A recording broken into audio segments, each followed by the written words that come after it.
Voici la vidéo sur des exercices à dominante hanche pour le travail de vos ischio-jambiers. Elle fait suite aux deux vidéos précédentes, dominante genou et partie musculation. Pour la réalisation de votre protocole, il faudra se servir d'exercices de ces trois vidéos. Cet exercice peut servir d'échauffement de la chaîne postérieure ou alors d'un début de sollicitation de cette même zone. Il est important d'obtenir l'alignement buste-cuisse en position haute et de veiller à ce que les genoux ne rentrent pas à l'intérieur. Pour éviter cela, on peut placer un ballon entre les deux genoux et faire pression dessus pendant la réalisation de l'exercice, ce qui aura comme deuxième effet une sollicitation des adducteurs. L'autre paramètre à respecter est de garder la voûte interne du pied en contact avec le sol. On peut aussi réaliser le pont fessier sur une jambe. Donc c'est le même exercice que précédemment avec les mêmes consignes, c'est-à-dire qu'on doit bien garder l'alignement entre le buste et la cuisse et garder l'alignement hanche, genou, cheville dans le même axe. Par contre, on peut aussi varier différentes positions. On peut descendre lentement les fessiers et remonter de façon explosive. On peut varier l'angulation du genou pour un travail dans une autre course musculaire, en course interne ou en course externe. Et on peut aussi faire un maintien dans une position en isométrique. Dans cet exercice, on rajoute de la difficulté en jouant sur l'instabilité avec le placement du ballon. En effet, plus on décale le ballon vers le pied, plus l'instabilité sera grande et plus le gainage dynamique sera sollicité. Pour augmenter cette instabilité, on peut aussi jouer sur le placement des mains.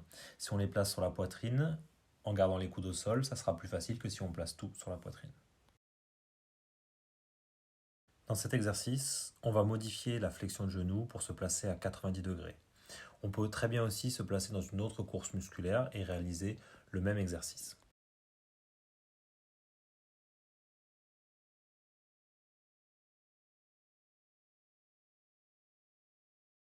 Ici, on va jouer sur le paramètre de l'isométrie, c'est-à-dire le maintien dans une course musculaire donnée. Ce travail isométrique est intéressant car il agit sur l'architecture musculaire, comme par exemple sur la longueur des fascicules et sur leur angle de pénation.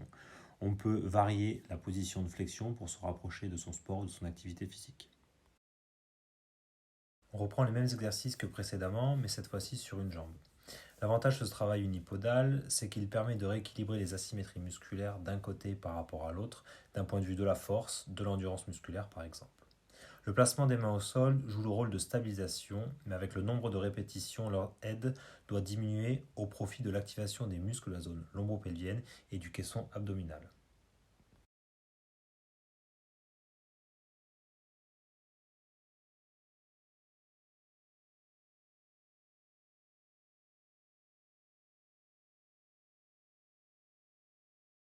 Plongeur ou balancier est un classique de la rééducation des ischio-jambiers.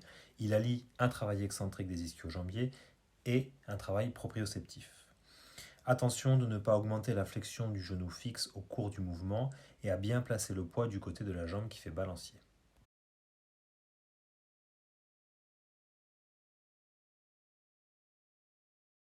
Le départ d'exercice se fait avec le poids entre les jambes. On se sert du balancier et du mouvement d'extension de hanche pour donner de la vitesse au poids et l'amener au-dessus de la tête.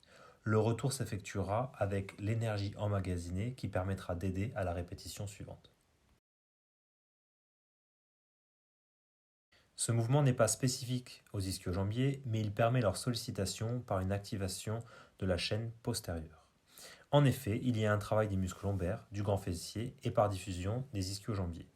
Le contre-appui est important et doit se situer au plus proche du talon, en gardant évidemment la sécurité du mouvement.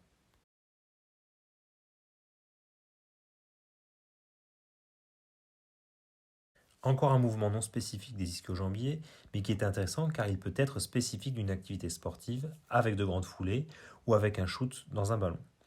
Durant la réalisation, pensez à garder la stabilité au sol grâce à une légère flexion du genou immobile.